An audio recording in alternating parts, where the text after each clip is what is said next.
Hi everyone, it's been a really long time again.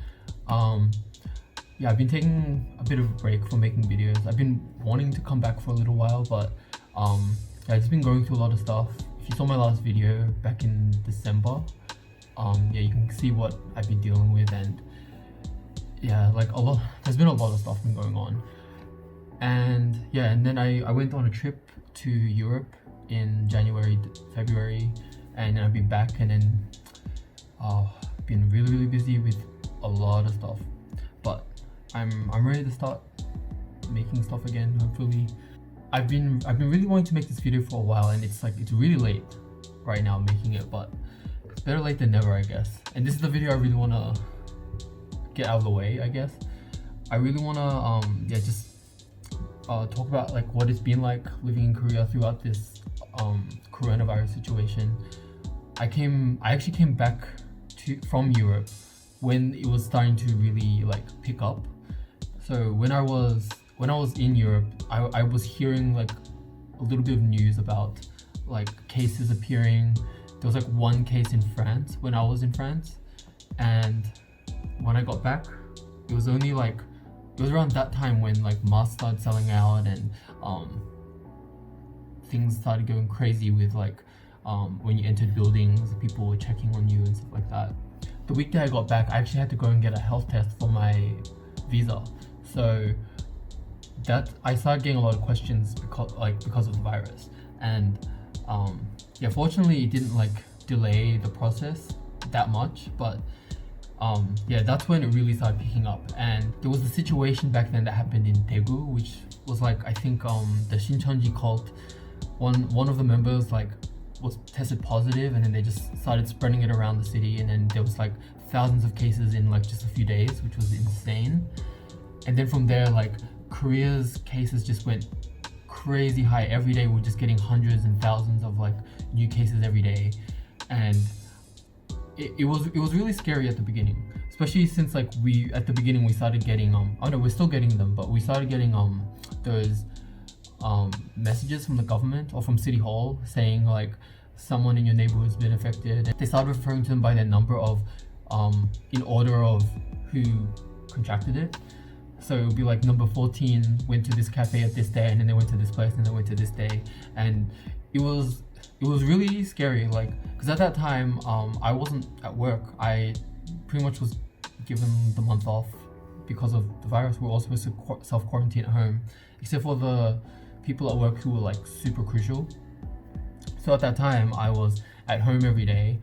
All I was doing was just like at home doing whatever I did at home, like playing games, watching Netflix, cooking. The only time I went out was to buy more ingredients, and I wasn't actually sure like how serious the situation was. All I knew was that it was pretty serious, and just constantly hearing every day how many cases were like being confirmed in Korea, and constantly receiving those messages. Like every few minutes I'd be receiving a message of someone new being like tested positive in my area, and it was pretty freaky. Like I started getting a lot of like anxiety, and I was starting to get pretty scared about it at that time. I think especially because of how much I didn't know at the time.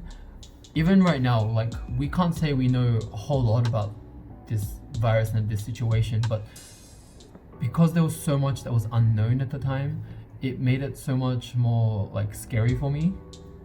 Like I don't think any of us have ever lived through something like this, so it was really freaky. But I'm really thankful that I was living in Korea when this happened, because we never actually went into lockdown. I feel like we're one of the few countries that didn't go into lockdown. We had like a lot of people going to work at home, and a lot of places had like stricter rules when you enter the building. Like they had like thermo finders to check your temperature when you walked in, and then you have to some places won't let you in if you don't have a mask on, and and then you have to like use hand sanitizer. Like everywhere there's hand sanitizer, like in elevators and buses and stuff, there's just hand sanitizer everywhere, so which is really good. And so we never actually went into lockdown. We were always able to go out and do whatever. Just the government was kind of urging us to social distance, and then I think there was a time when people were a bit like freaked out and started like hoarding a little bit, but it wasn't as much as how people are doing in other countries. How people were like hoarding toilet paper for some reason. Here, people, I feel like the most hoarded thing was like cup ramen, which I feel like is a more sensible thing to be hoarding in this kind of situation. But yeah, so that first period, like it was a bit freaky. I was kind of like staying at home a lot. I didn't know what was going on outside. I wasn't really hearing from people a whole lot, and that was kind of anxiety inducing, but it wasn't the end of the world. I was staying at home, keeping my distance from people and staying safe, and I made it through that toughest period. And then we had like a period like a few weeks ago where they started trying to really urge for stricter social distancing and like really specifying how they want us to social distance, because before they kind of just wanted us to social distance, but then now they're kind of really saying like you gotta be 2 meters apart, you gotta wear a mask when you're with people, and try to stay home as much as you can, those kind of things. But it wasn't as like specified before, so now they're really specifying like how they want to do it. And I think this current social distance measure is until May 5th, but like it's possible it will be extended again. One of the biggest changes that's happening for me is I'm now going to be teaching online. Well, I've already started, and I'm in a public school, so we teach online a bit differently, because the way a lot of the private schools or hagwons are doing it, they're doing live classes through Zoom. Honestly, I don't think I could handle that. That's gonna be tough, because it's already hard to like get the kids to pay attention to you when you're in front of them, but when you're just on a screen, and they could have like a game open in another window, or they could like be on their phone at the same time, and like it's gonna be really hard to control them. So I'm really thankful that I don't have to do live classes. But what I am doing is like I'm basically just making videos like every day. I had to start a YouTube channel for my school, and we pretty much record every day. I just write scripts and record videos, and we basically like record like the sentences and expressions that we want the kids to learn for that lesson. But then we also act out a lot of skits with like other teachers, and try to make it a bit more fun for the kids to watch. So I'm kind of like living as like a full-time YouTuber at the moment, just like going to work and writing scripts and recording and editing videos all day. Yeah, I think like I was finding it harder to get back into YouTube, but then because I started like doing this for my job, it felt so like easy to get back into, because the kind of editing I have to do for my my videos at work is a lot more structured, and they have to be a certain way because I need them to. I don't want like parents to complain about them and all that kind of stuff. But the videos I make on my own channel, like I can do whatever I want, and like it doesn't really have to follow any structure. I'm not a professional or anything, so so at the moment we're doing online classes, and it's actually really tough. Like I do like that I don't have to worry about like disciplining kids and like screaming at them to be quiet or whatever, but I do miss having them around. Like the school's really quiet these days. The only voice I'm hearing is like my coworkers. Yeah, and like managing the kids like online is pretty hard, because there's like kids that are it's hard to, we can't really make work that's like suitable for like all levels. Usually like if they're at school, we could like speak to them and help them one-on-one, or help them more easily if they had like any questions. But it's really hard to do that. It's really hard to do it online, especially like the way we're doing it. We're using like an online class platform.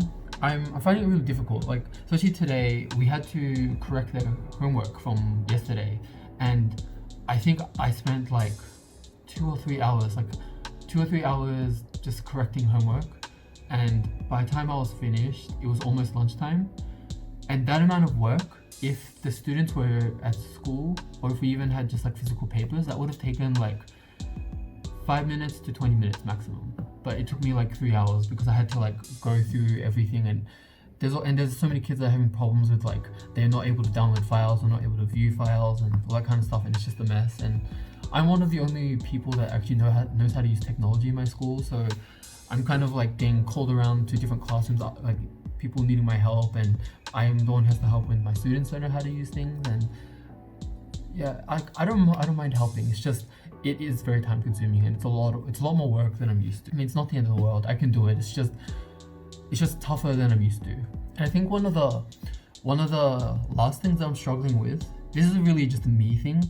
I'm very introverted, and I really like I do like socializing, but I really do need a lot of time to like recharge myself.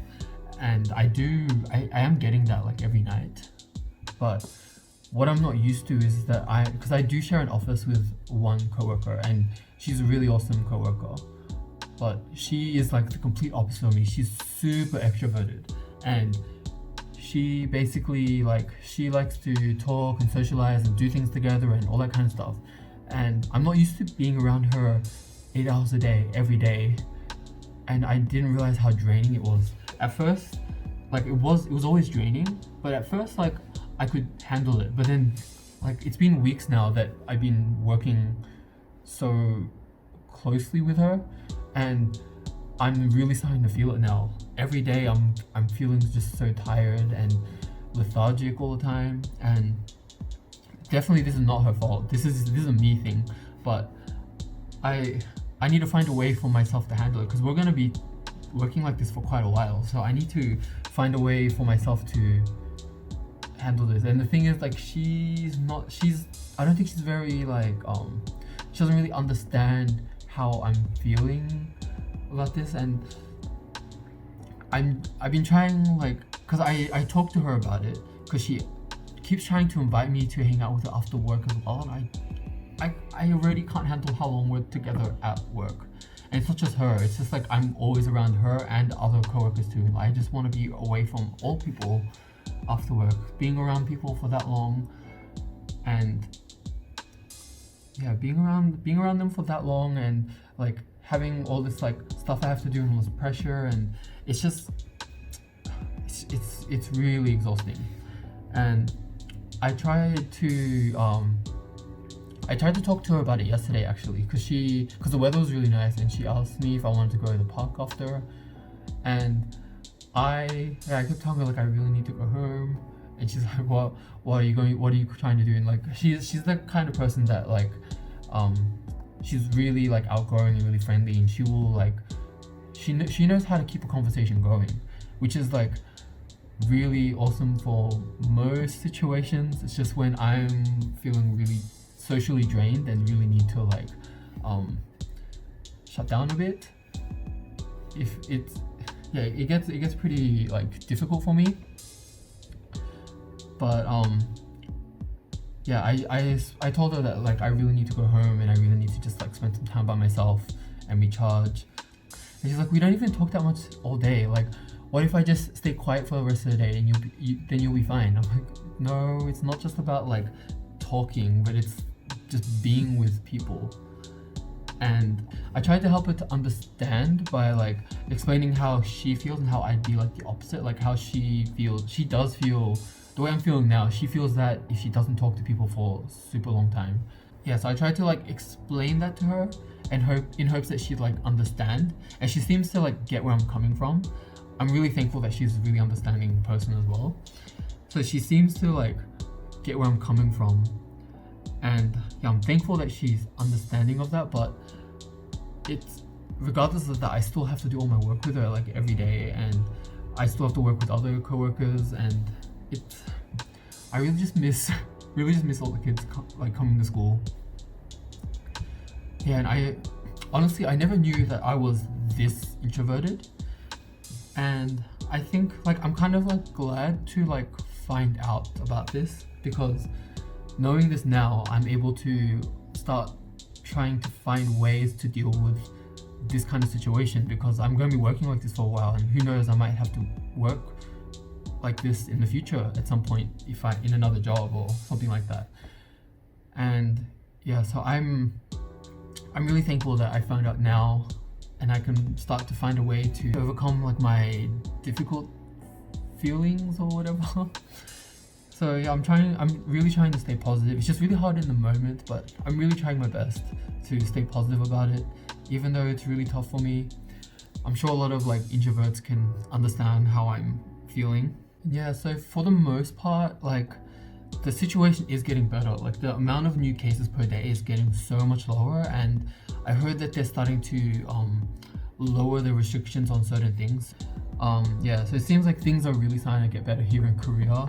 I can't really say the same for like other countries. I really hope that the rest of the world can really start like slowly start getting back to normal, but it really feels like everywhere else is like getting worse while Korea is starting to get better. So I'm really thankful for being here, and I'm really trying to just stay positive in the current situations that I'm in.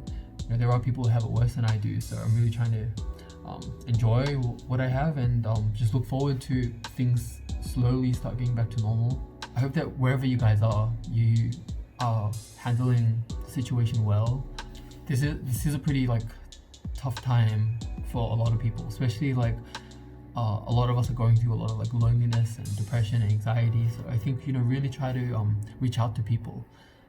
Even if there's someone that you haven't really spoken to that much, you never know, you might start a new friendship or something, or you can find new friends online or something. Just reach out to people and don't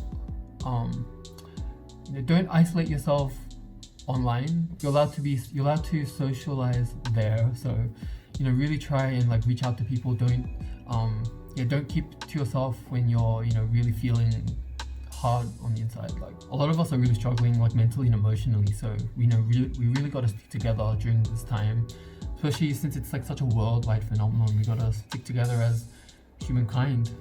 So I hope wherever you are that you're safe and that you're doing well. If you're not, please reach out to someone so that you can start going back to doing well again, and keep practicing the safety measures that are being enforced where you live. And yeah, I hope to see you again in the next video. Bye bye.